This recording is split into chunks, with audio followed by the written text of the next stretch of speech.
और अब मैं अपने अपूर्वा अवस्थी जी का सम्मान करूंगी, स्वागत करूंगी।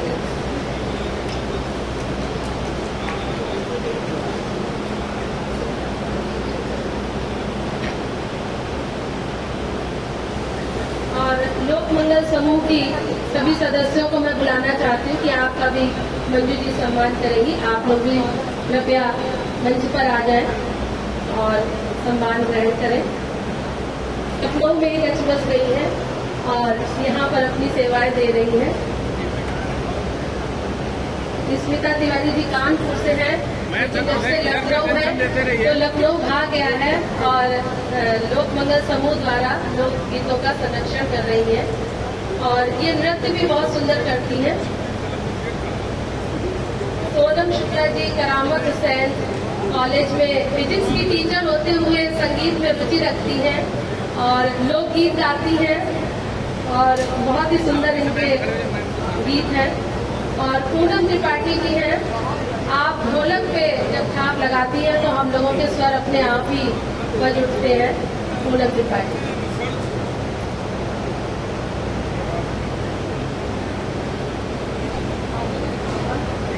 और अब मैं मंजू शुक्ला जी का सम्मान करूंगी।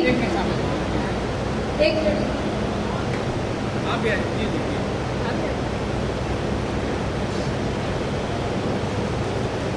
प्लीज एक मिनट इधर देखिए, हम लोग प्लीज इधर अटेंशन प्लीज।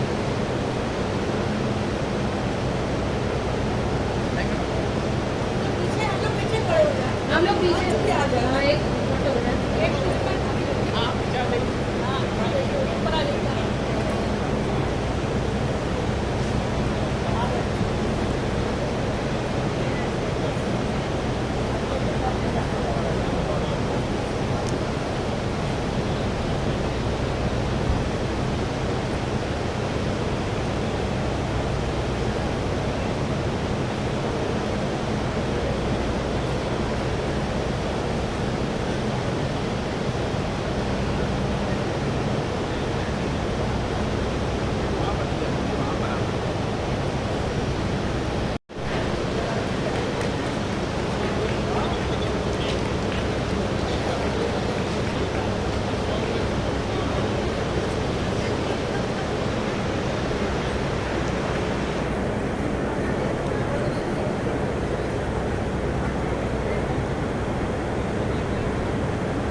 सब लोग पीछे रहे।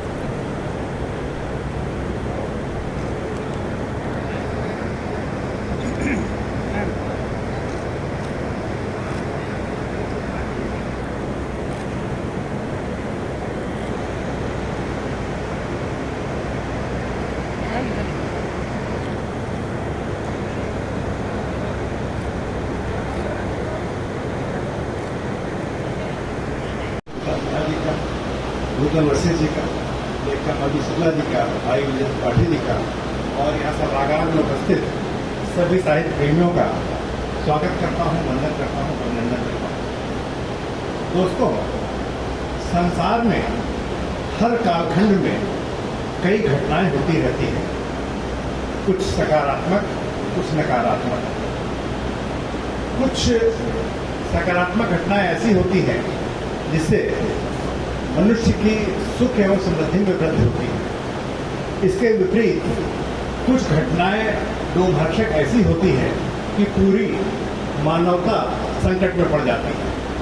इन दोनों ही तरीकों की घटनाओं को लिपिबद्ध किया जाना आवश्यक होता है ताकि सकारात्मक घटनाओं से प्रेरणा लेकर मनुष्य प्रगति के पथ पर अपने कदम कुछ और तीव्र गति से बढ़ा सके और जो नकारात्मक घटनाएं हुई हैं जिनसे मानवता संकट में पड़ी थी उनसे सबक सीखे कि हमसे क्या गलती हुई थी और उनसे कैसे बचाव किया जा सके।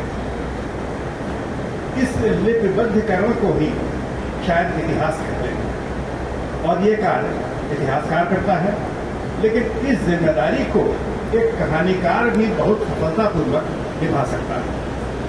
फर्क सिर्फ इतना है कि इतिहासकार सत्य घटनाओं को लिखते हैं जब तक कि उससे जानबूझकर कोई छेड़छाड़ न की जाए। और कहानीकार उन सत्य घटनाओं में कुछ अपनी कल्पना का पुट देकर मनोरंजक ढंग से प्रस्तुत करता है ताकि पाठकों की रुचि जागृत हो सके। हम सब जानते हैं कि वर्ष 2020 पे मानवता पे इस शताब्दी का सबसे बड़ा संकट आया था कोविड के नाम से। कितने लोग हमारा साथ छोड़कर चले गए, कितने लोग स्थायी रूप से बीमार पड़ गए, और जो जीवित हैं उन्होंने किन किन संकटों का सामना किया, इसको याद करके आज भी रूह कांप जाती है। और कोरोना के उस युग में अगर सबसे ज्यादा परेशानी हुई थी तो वो थी बच्चों को, क्योंकि हम बड़े तो अपने मन को समझा लेते थे कि हमें क्या करना है, कैसे करना है, कैसे नियंत्रण करना है, लेकिन बाल मन जो चंचल होता है उसे समझा पाना बहुत मुश्किल होता है। उनकी मनोदशा क्या रही होगी इसे कोई बालक ही समझ सकता है या साहित्यकार समझ सकता है। और मुझे बताते हुए बहुत खुशी हो रही है कि आदरणीय मंजू शुक्ला जी ने बाल मनोविज्ञान उस समय किन स्थितियों में था, कैसे संकट का सामना कर रहा था, उसको बहुत गहराई से समझा है और एक बहुत ही खूबसूरत कथानक का ताना बाना बुनते हुए यह बाल उपन्यास हम लोगों के सामने प्रस्तुत किया है। सुबह का सपना। इसमें एक बालक है, विशु नाम है। विशु, उसके माता पिता अलगाव के दौर से गुजर रहे हैं, तलाक होने वाला है। तो उनके झगड़े से परेशान होकर विशु की दादी भी गांव में चली जाती है। अब मां बैंक में ऑफिसर है, तो आवश्यक सेवा होने के कारण उन्हें डेली ड्यूटी पर जाना पड़ता है।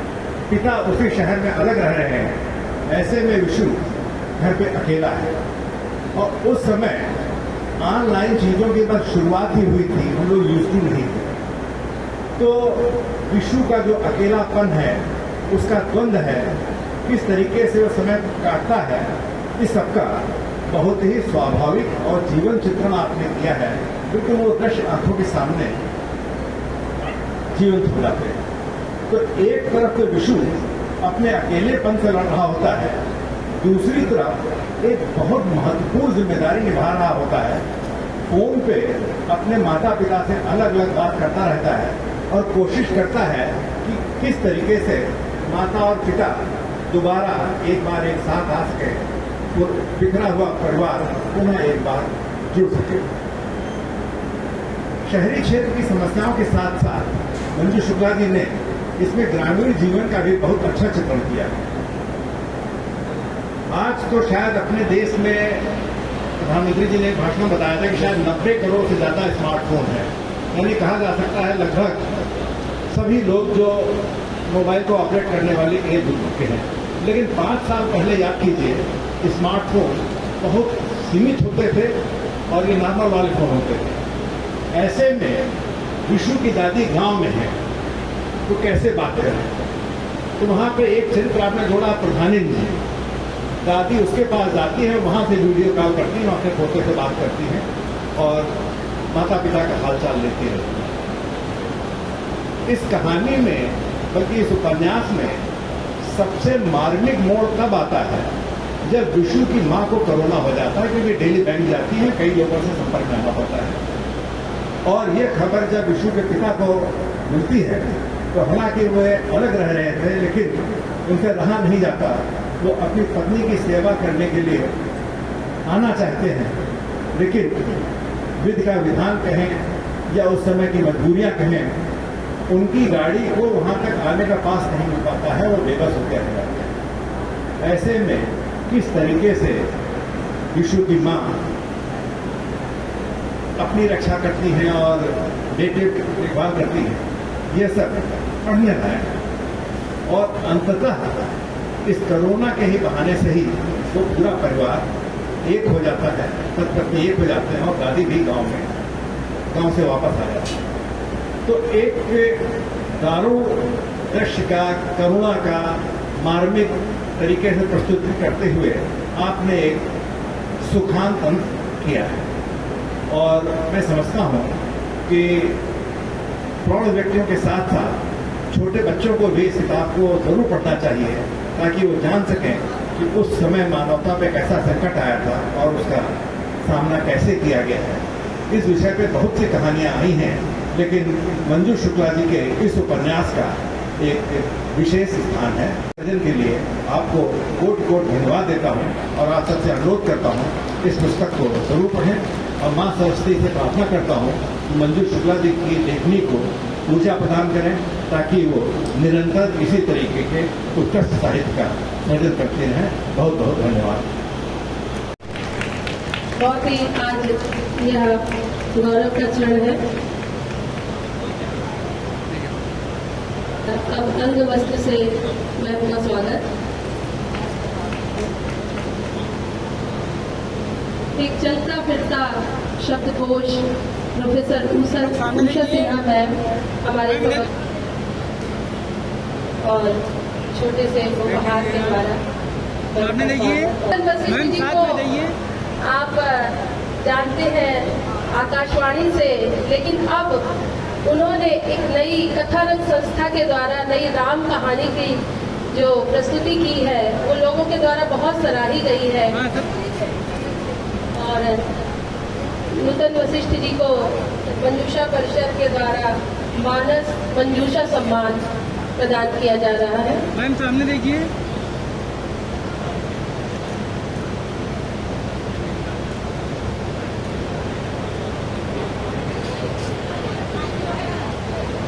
कुछ स्थितियाँ हमारे साथ रहें, उसके लिए ये चित्र आवश्यक रहते हैं। जैसे कि शब्द यात्रा करते हैं, वैसे ये चित्र भी हमारे साथ यात्रा करते हैं।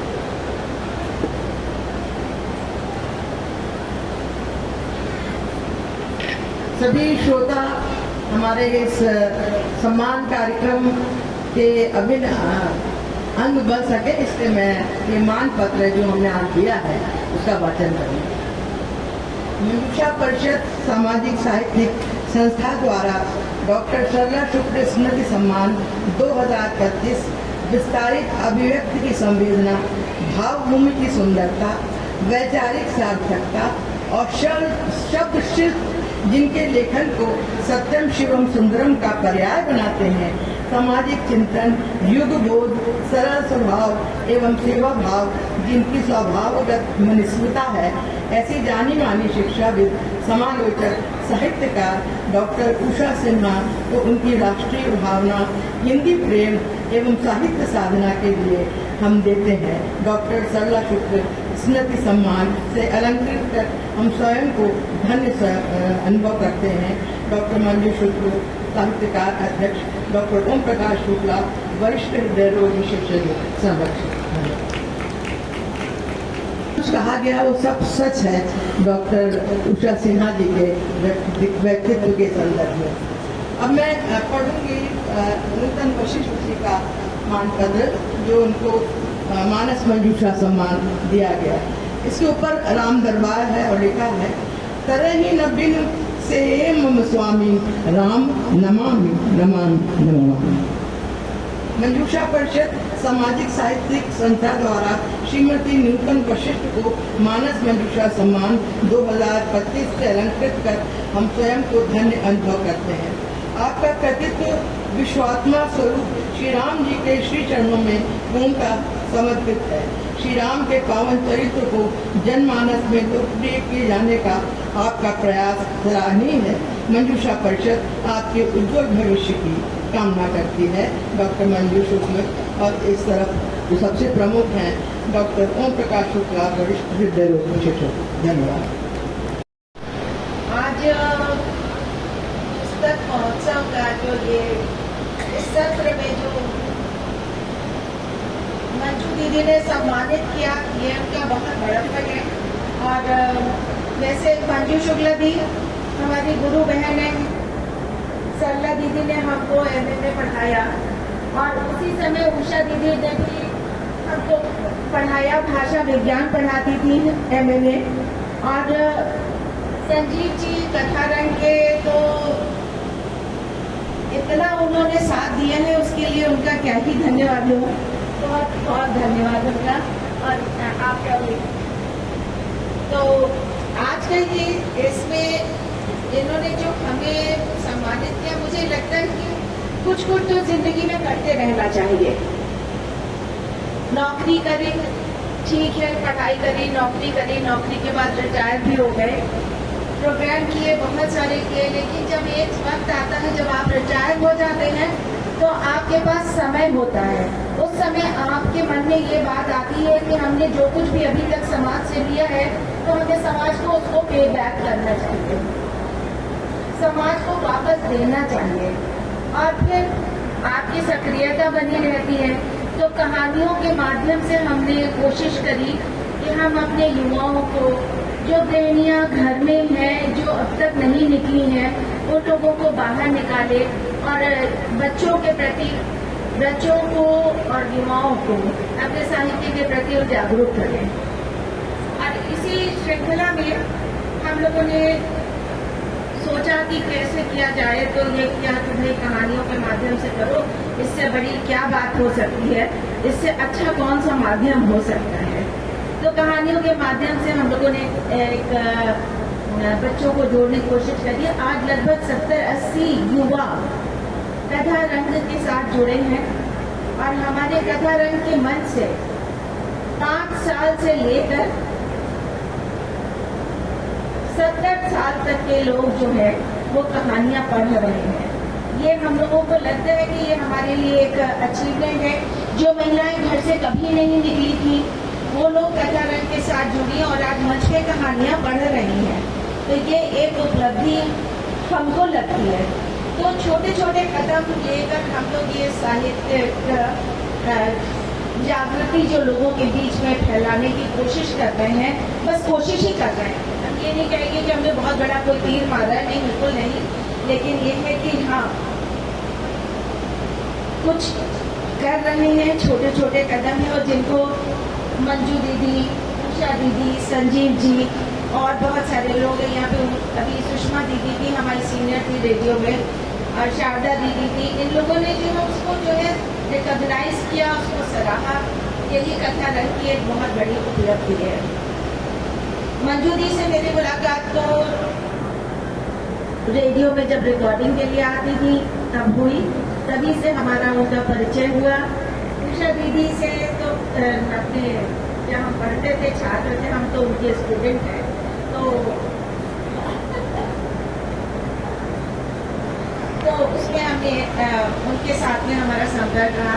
संजीव जी लगातार हम लोगों के साथ में, और मंजू जी की जो ये पुस्तक है, मैं चाहती थी कि इसका कुछ अंश पढ़ूं, लेकिन समय का जो है अभाव है, समयबद्धता है, इसलिए नहीं।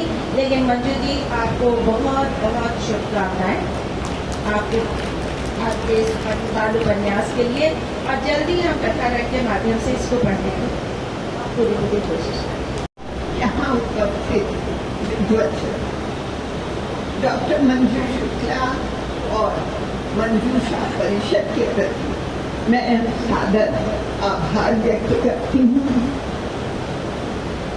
और आज जो सम्मान मुझे प्राप्त हुआ है, सम्मान की एक लंबी श्रृंखला, लेकिन आज का सम्मान मेरे लिए विशिष्ट है, बहुत ही महत्वपूर्ण।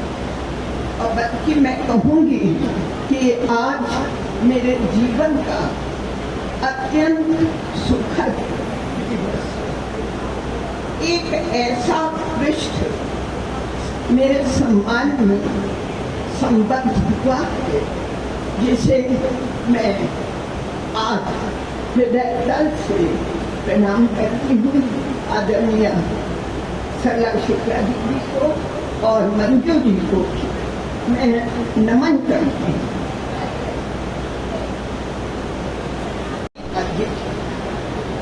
आज परम आदरणीय यशश्रेष्ठ प्रोफेसर सरला शुक्ला दीदी, पूर्व विभागाध्यक्ष हिंदी एवं आधुनिक भारतीय भाषा विभाग।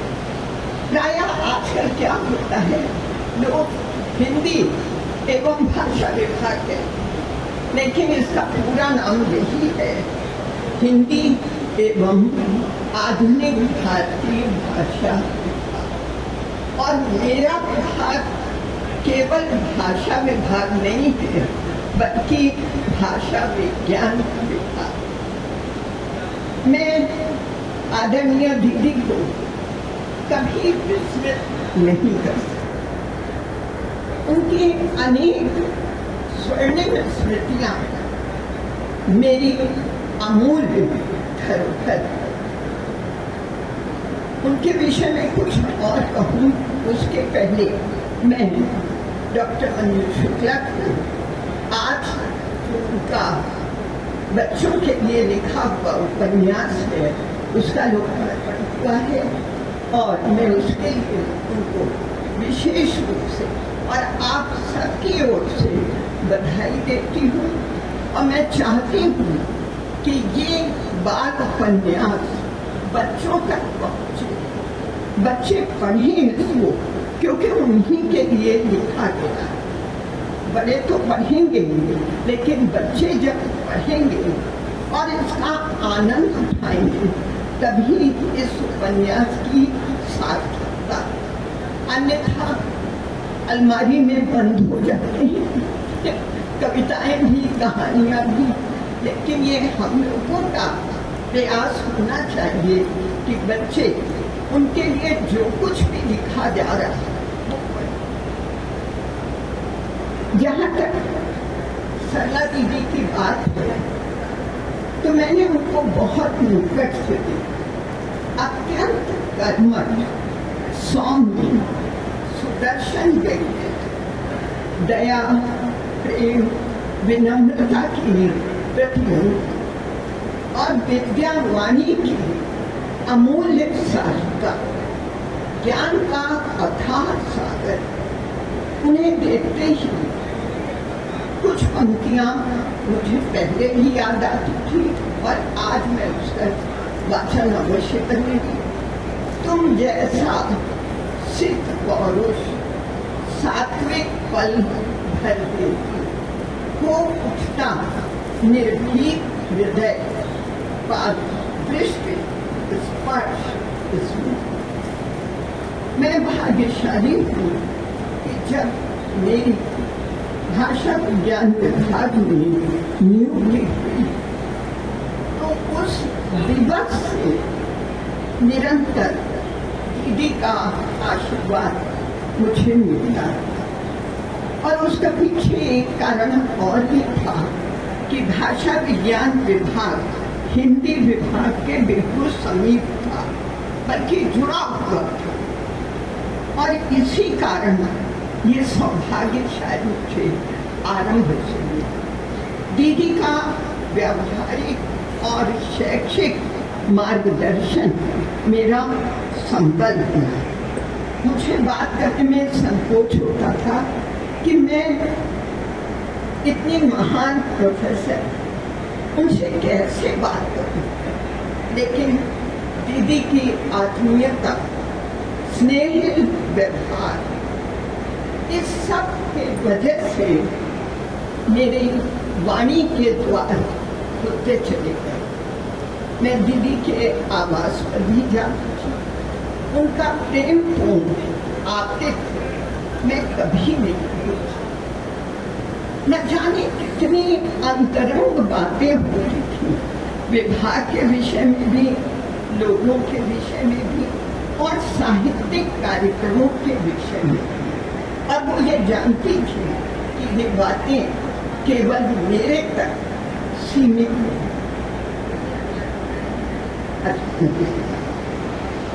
और सरला दीदी ने हिंदी विभाग के साथ विषय को भी नई ऊंचाई दी और लोकप्रियता भी प्राप्त। अब जब मैं अध्यक्ष बनी, भाषा विज्ञान विभाग यद्यपि दूर चला गया, लेकिन फिर भी मैं उनसे निरंतर मिलती रही और न जाने कितने कार्यक्रमों में मैंने उनको विभाग में बुलाया, आमंत्रित किया और उनके वक्तव्य को श्रवण करने का सौभाग्य केवल मुझे नहीं बल्कि मेरे विभाग के विद्यार्थियों को भी मिला। और भारतीय लेखिका परिषद की सदस्याएं बैठी, मैं जानती हूँ कि कभी उनको हम लोग भूल नहीं सकते। उन्होंने जिस तरह से कार्य किया, न जाने कितने कार्यक्रम उनकी शोभा बढ़ा। और हिंदी संस्थान में एक कार्यक्रम हुआ था जब दीदी ने मुझसे कहा कि मेरे व्यक्तित्व और कृतित्व पर तुम थोड़ा सा, मैंने हाथ जोड़ दिया।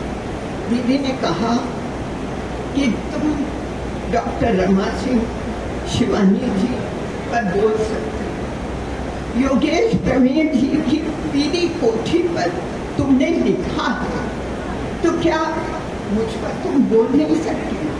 क्यों संकोच करते? और अंततः मैंने वो दायित्व निभाया और दीदी का आशीर्वाद प्राप्त किया। दीदी की कई उल्लेखनीय कृतियां तो बहुत हैं।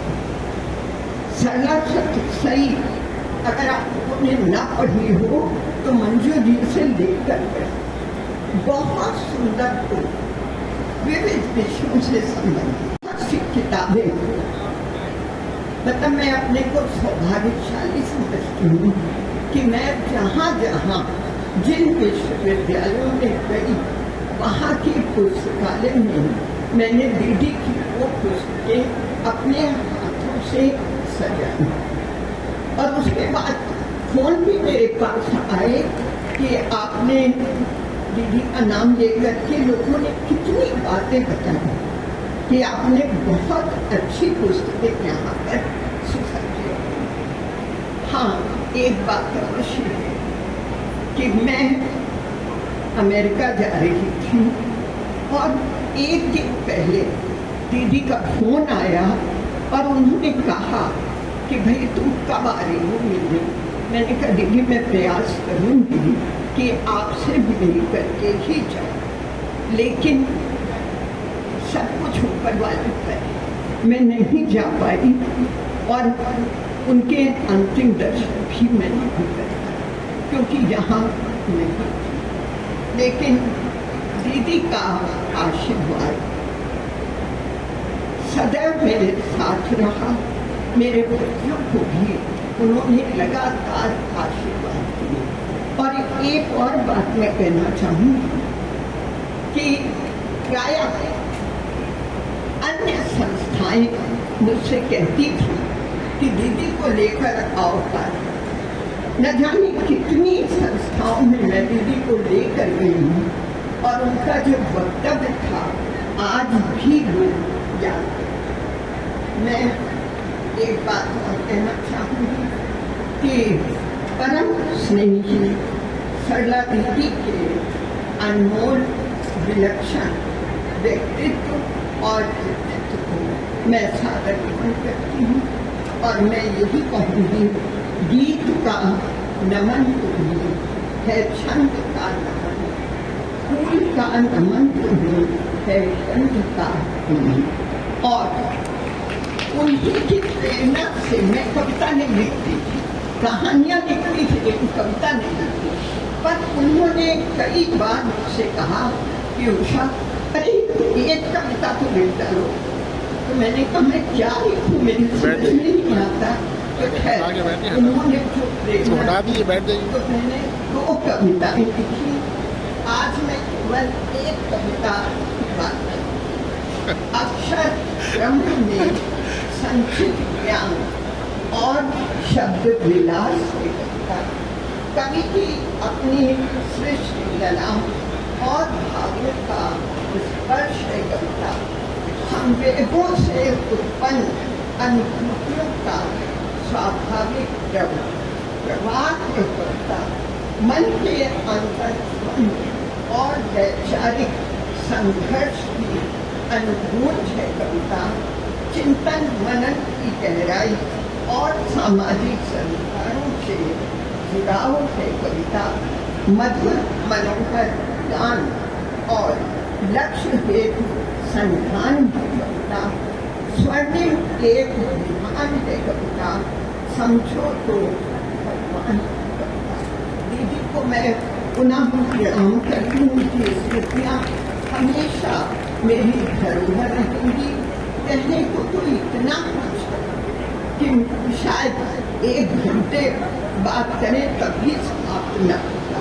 हाँ, एक बात अवश्य है कि जब भी मुझे किसी संकट का सामना करना पड़ा, कोई परेशानी आई, मैंने दीदी को फोन किया या घर गई और उन्होंने जो रास्ता मुझे दिखाया, मेरे लिए वो भगवान। नमस्कार। एकदम नहीं, मैं गद्य वाला हूँ नहीं, तो मेरे लिए कसौटी ही थी। बाकी तो सभी लेखकों के लिए होगा, लेकिन कवियों के लिए गद्य कहने को होता है। ये उपन्यास मैंने पढ़ा और जब इसको विशेषता की कसौटी पर मैंने कसना शुरू किया तो सबसे पहले इसका मुझे शीर्षक मिला, सुबह का सपना। मैंने पढ़ना शुरू किया और लास्ट के 2-3 पेज जब रह गए तब मैंने कहा कि ये सपना आया क्या। इतना सस्पेंस इस शीर्षक में है। इसका चुनाव कवि की उपन्यासकार की सफलता है कि अंतिम 2 पृष्ठ में जाकर के वो बालक विशु कहता है कि मैंने सपना देखा था कि मेरे मम्मी पापा एक हो जाएंगे, और फिर मम्मी से कहता है कि क्या कान्हा जी ने तुम्हें बता दिया क्या इसको। ये शीर्षक चयन की सफलता। नायक चयन में उपन्यासकार ने जिस बालक को लिया है उसके मन में उसकी पारिवारिक स्थिति है, माँ और बाप अलग रहना शुरू कर देते हैं, दादी चली जाती है और माँ बैंक जाती है, कोरोना आ जाता है, कोरोना में वो अकेले रहता है घर में। एक बालक और वो कोरोना का काल, आप समझिए घर में कितना ज्यादा उसको परेशानी रही होगी, लेकिन उस बालक को उपन्यासकार ने एक ऐसा सफल नायक बनाया है कि पहले पृष्ठ से लेकर के और अंतिम पृष्ठ तक वही नायक है। बस मैं इस समय को देखते हुए एक सलाह इसमें रह गया है, अगर इसका दूसरा संस्करण छपता है तो जो छूट गया है उस बालक के मुंह से चाहे और किसी तरह से, कोरोना के लिए जो कोरोना वीरों का जिन्होंने इसमें काम किया और बलिदान किया, उनका उत्साहवर्धन के लिए जो शंख और घंटे बजे थे, तालियां बजाई गई थी, उसका कई विपरीत विचार के लोगों ने वो भी किया, भर्त्सना भी किया, वो उनका स्वभाव है। लेकिन इस उपन्यास में उसको आना चाहिए था। अगर पहले लिखने के पहले मुझे पूछा गया होगा तो मैं जरूर कहता। अब अगले संस्करण के लिए मैं उसकी संतुष्टि करता हूँ कि वो किसी रूप में कोरोना वीरों का थोड़ा सा उल्लेख और उसका महत्व जो था वो जरूर आवे। बहुत बहुत धन्यवाद आप लोगों को। बहुत बहुत धन्यवाद सर। हम आपसे क्षमा चाहते हैं कि आपका वक्तव्य पूरा नहीं हो सका। और बस ये एक आज अंतर्राष्ट्रीय साक्षरता दिवस है, जिस पर मंजू शुक्ला जी द्वारा एक गीत रचा गया था अवधि में, जिसको प्रस्तुत करके हम ये कार्यक्रम समाप्त करेंगे। तो आइए आप लोग गीत का आनंद लीजिए।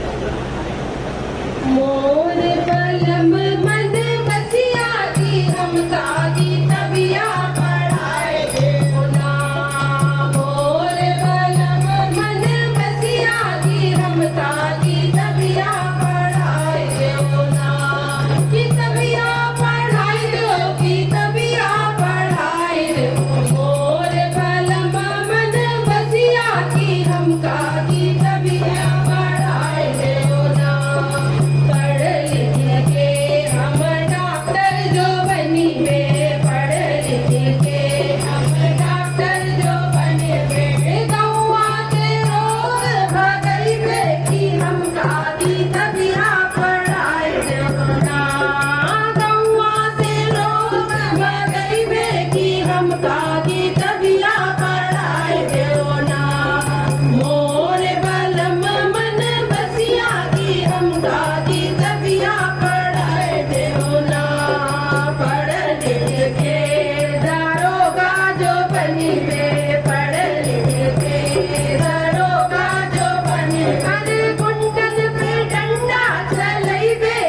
हमका की तबिया बढ़ाए देवो ना।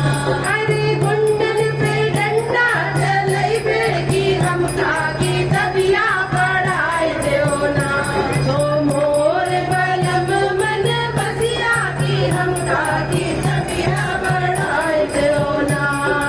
पढ़ लिख के वकालत जो करीबे, पढ़ लिख के वकालत जो करीबे, सबैन को न्याय दिलैबे की हमका की तबिया बढ़ाए देवो ना। ओ सबैन को न्याय दिलैबे की हमका की तबिया बढ़ाए देवो ना। मोर बलम मन बसिया की हमका की तबिया बढ़ाए देवो ना। पढ़ लिख के अफसर जो बनबे, पढ़ लिख के अफसर जो बनबे, अरे दारू से तौबा करैबे की हमका की तबिया बढ़ाए देवो ना। ओ मोर बलम मन बसिया की हमका की तबिया बढ़ाए दो, हमका की तबिया बढ़ाए दो ना। हमका की तबिया बढ़ाए दो।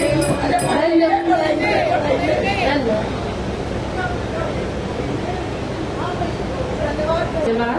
मैं मंजूषा परिषद की ओर से आप सभी का धन्यवाद ज्ञापित करती हूँ।